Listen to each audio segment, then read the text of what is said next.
Boo. Yeah, that's true. I get it, ma'am. Yeah, is she old enough to do, she's probably old enough to do magic. Yeah, every morning in front of the mirrors, I make fine lines and wrinkles disappear.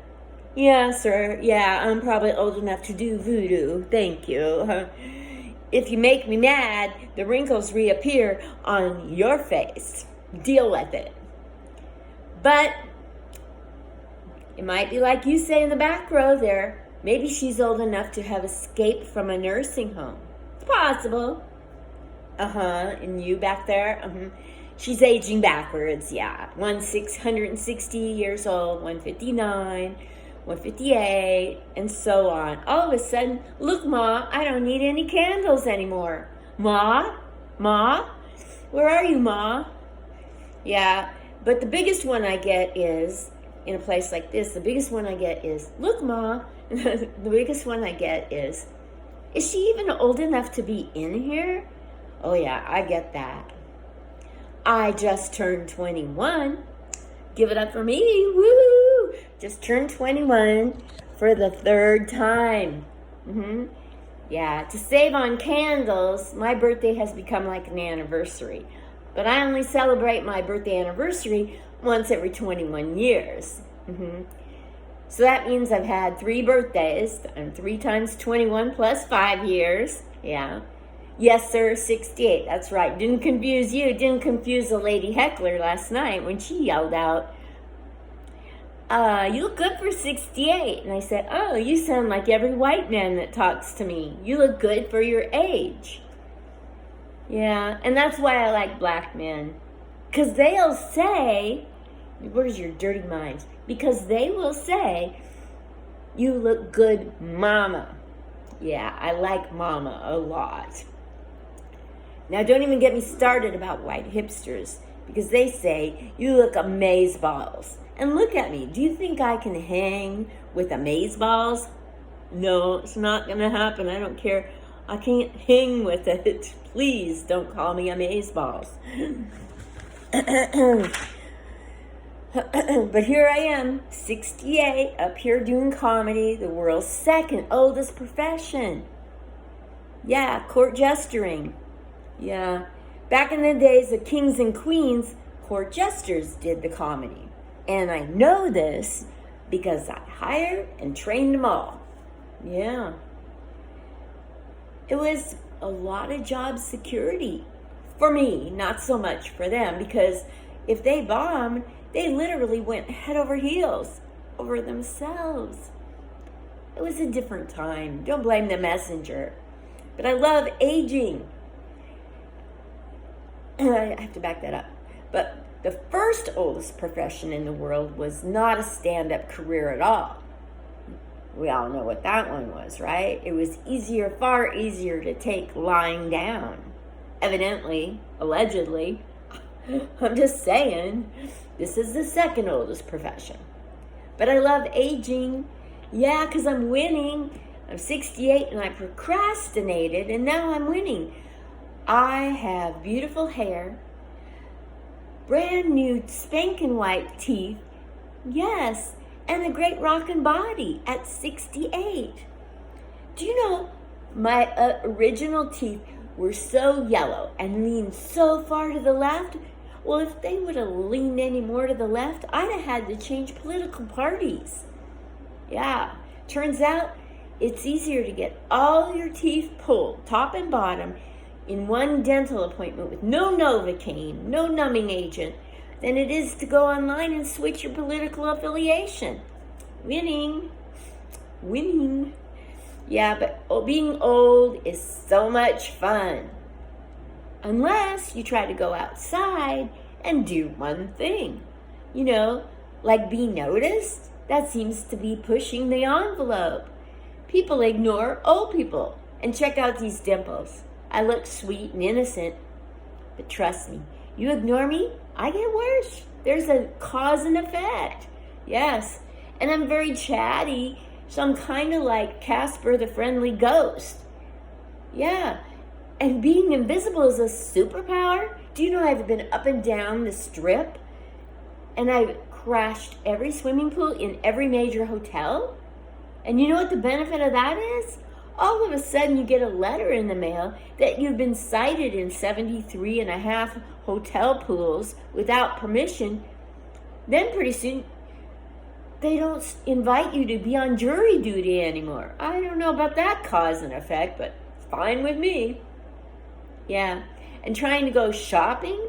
Psh, you talk about crazy. At my age, you put one foot inside the door, all of a sudden you get these people that seem to have just recently graduated from a class. It's called No Old Person Left Behind class. It's like, can I help you, ma'am? Can I help you? Are you looking for something? Can I walk you there? No, I'm just coming in for a banana, and I want to keep that to myself. It's more appealing that way. You know, I can smell your bananas when I get one foot in the door. It smells like it's ready for banana bread, you guys. You can blindfold me. I'll find your bananas. And besides, last time you walked me to the bananas, remember, I had to go to the bathroom. Then you had to give me all new directions to the banana again. You know? And the directions from the front door are easier than from the bathroom. I got your store mapped out. So please don't walk me to the bananas. My low potassium and constipation is my business. Let's keep it that way. Yeah, but I've been meandering up and down the strip. And you know what? I've seen signs everywhere for this old Vegas duo act. Maybe you've heard of them, Penn and Teller. And then I go to the bank. I can't find a writing instrument on a chain anywhere anymore. Or one lady behind glass when you need her. I can tell from the laughter some of you guys have the same problem. Yep. But it's 2020, you guys. And I'm a veteran banker, 24 years in the business. And now when I go to the banks, they want to ask me all kinds of new words. Questions with new words. Can you insert your pin? What pin? The one on my hat that I wore in 1940? The one off my lapel in 1970? I don't wear them anymore. They're out of fashion. And then when I just got that figured out, they switched the terminology now. They say, do you want to enter your chip? What chip? All this in a bag of chips? Do you mean like a Lay's potato chip? Or do you mean to insert the whole bag in the machine? Do you mean go get a golf chipper? A chipping wedge? Do you mean a tree chipper? A bark dust chipper? What do you want, banks? I don't get it. I don't know. It's weird. And it's 2020. All new words are coming at us from everywhere. You know, and I'm like everybody else here. I want to be hip, woke, and a little bit dope in a good way. So I wanted to learn your young people new words. So I went out on the mean streets of Nevada, of Vegas, and I asked a 4-year-old, hey, 4-year-old, I want to be hip. You know this Snapchat? What is that? And his grandmother pushed him aside. She started talking and answering that question. I was like, oh, snap. She wants to chat? I still don't know what Snapchat is. So I went another way on the strip, and I wanted to know what Instagram was. Seemed reasonable to me. So I asked a high schooler, hey, you know, I want to be hip, woke, a little dope. Can you explain to me what Instagram is? He said, oh, lady, you don't want to ask that question. You're liable to wake up in a back alley with powdery stuff all over you. I was like, are you TMI? What? He's like, I remember in the 60s, because if you went to a party and scored some Coke, and I don't mean this kind of Coke, if you scored some Coke within 5 minutes, that was your Instagram. So I tried to learn a few new words. So now I feel a little bit more hip and woke and dope without the dope. But you know, it's 2020. All of a sudden, not because of Trump, My self-esteem is taking a hit. It's tanking. Not because of Trump, but because where do you think I got my self-esteem? For myself? Us baby boomers never got our self-esteem from ourselves. We got it from men. Men told us we had value. We were wanted. We were good looking. They wanted to take us out, get to know us. You know, buy us a Kit Kat bar. All them things. And lately, because of the Me Too movement, nobody's honking at me, catcalling, wolf whistling. I don't know if I'm still good looking or way beyond my prime. It's hard to figure out. And don't even get me started about dating at my age. I'm 68. I don't do one night stands. You know, dimples, innocent, sweet. The only time I ever had a one night stand is when I went out to IKEA and bought one. Have you seen their prices? And then you have to bring it home and assemble it. But while you're in IKEA out in public, you have to pick it out by color. Isn't that racist? Height, width, girth. Oh, don't even get me started on the racism. Us old people, anybody looks at us, they assume we're racist. I can't ask for a one night stand without looking more racist. Not gonna happen. And I know I'm sweet, kind, and innocent, and I look like the type that every guy wants to take home to his parents, so dating should be easy. But every time we have to get on our knees, get a flashlight, crawl in the dark to find the parents' tombstones. It's a whole thing, you know? And I'm like, remember this saying, don't mess with me, don't mess with Tess? Like, I have to go out there and yell around 75 other deceased older people, other parents, and say, I'm in love with him, what are you gonna do about it? And there's no answer. And I'm like, listen, you make me a happy, he's gonna make me a happy wife. You let that happen and you will have a happy afterlife. Because remember, I do magic and voodoo. Take your pick. I wouldn't mess with me. But I have all the time in the world, so I'm winning, right?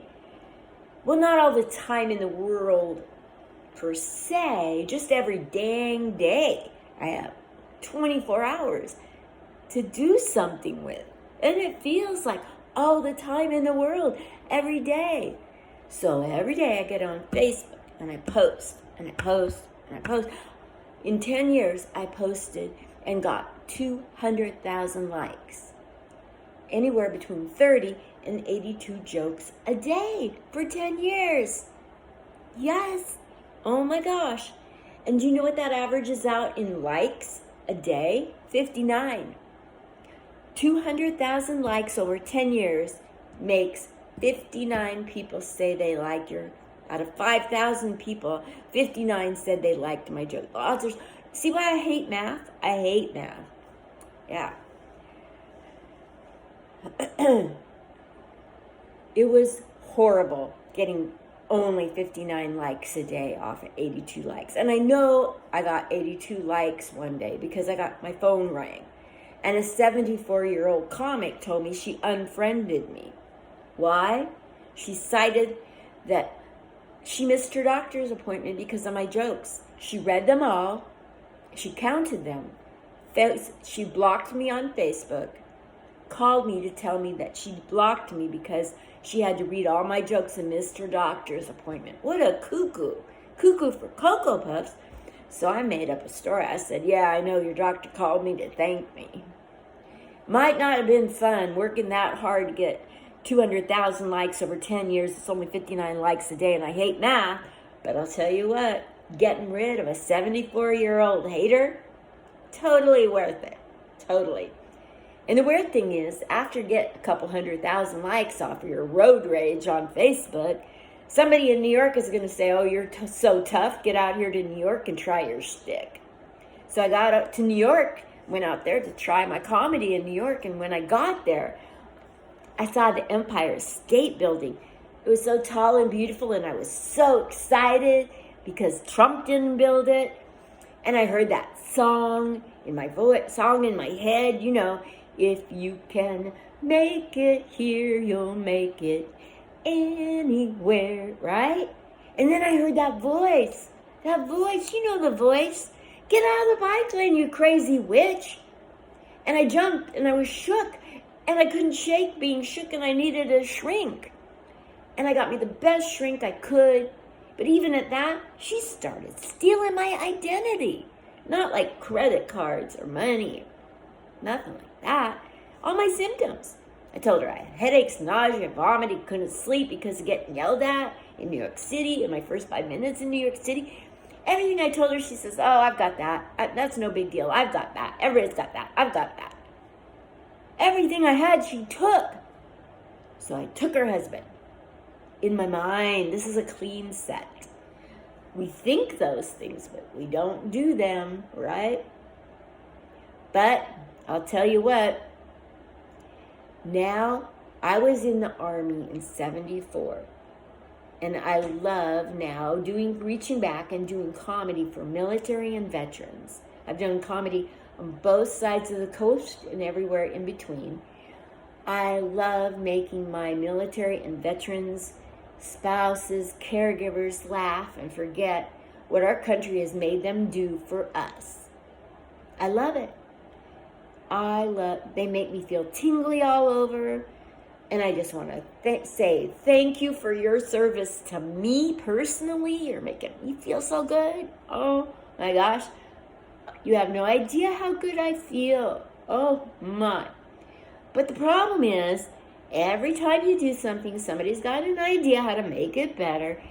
And they'll always say, do you have a nonprofit? I could donate if you had a nonprofit. If you fill out a 501(c)(3) and all 14 pages of paperwork and blah, blah, blah, and rules and regulations, and you got to have a group of people, and one's got to be the manager, and one's got to be the owner, and one's got to pass out pretzels. Holy cow. No, I don't have a nonprofit status. It's complicated. But then I got so lucky, you guys. I found an attorney, and he's going to do all of that for me. All that paperwork. And he's a huge Sonny and Cher fan. I think he is, because he said he's pro bono. Well, that's about my time, but I'm going to go sneak back either into a swimming pool or a nursing home. I'm not sure which. I'll keep you posted. Thank you so much. I've been Linda Marcus Smith.